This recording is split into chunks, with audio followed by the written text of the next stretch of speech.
Samajwadi party से निष्कासित विधायक पूजा पाल की एक चिट्ठी ने उत्तर प्रदेश की राजनीति में हलचल मचा दी। अपनी चिट्ठी में पूजा ने गंभीर आरोप लगाते हुए कहा कि अगर उनकी मृत्यु होती है तो इसका जिम्मेदार सपा और अखिलेश यादव होंगे। इस बयान के बाद मुजफ्फरनगर पहुंचे सपा नेता शिवपाल यादव ने प्रेस कॉन्फ्रेंस में बड़ा बयान दिया।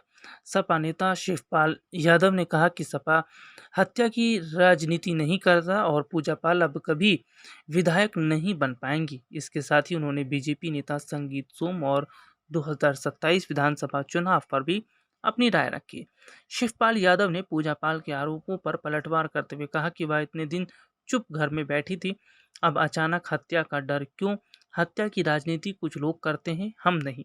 पूजा पाल का विधायक बनने का रास्ता अब बंद हो गया है। उन्होंने बीजेपी नेता संगीत सोम के पश्चिमी यूपी मिनी पाकिस्तान बन रहा है वाले बयान पर तंज कसा कि उनका स्वार्थ जग जाहिर है, उनका कोई ठिकाना नहीं, कभी हमारे साथ रहे, अब अपने लाभ के लिए कुछ भी कहते हैं, उनका चरित्र सब जानते हैं।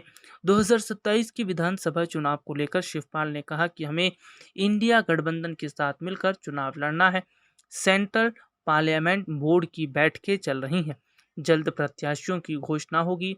अखिलेश यादव को मुख्यमंत्री पद का चेहरा बनाने पर उन्होंने कहा कि विधायक अपना नेता चुनते हैं, लेकिन हम चाहते हैं कि भाजपा हटे और अखिलेश मुख्यमंत्री बने।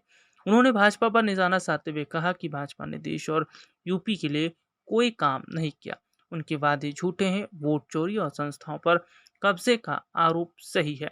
शिवपाल ने पीडीए यानी कि पिछड़ा दलित अल्पसंख्यक रणनीति को भाजपा की घबराहट का कारण बताया। उन्होंने कहा कि पीडीए से ही भाजपा डरी है। समाजवादी पार्टी में सभी वर्ग, महिलाएं और स्वर्ण जाति के लोग शामिल हैं।